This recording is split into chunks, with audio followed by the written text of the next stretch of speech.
Hello guys! In this video, we are at Brow Royal para magpagawa ng aking kilay.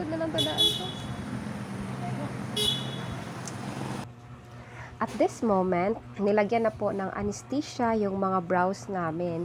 So, cream or ointment lang po siya na anesthesia.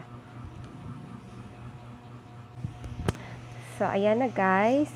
Nalagyan na ng cream or anesthesia yung aking kilay. So, waiting na lang po ako ng 1 hour. 1 hour pa kasi yung effectivity ng anesthesia.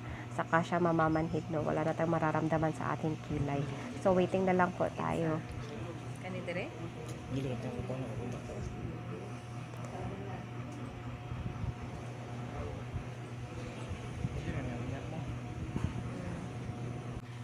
And tada! This is it. Ito na yung finished product, guys. So, ayan na. Tapos na yung kilay ko.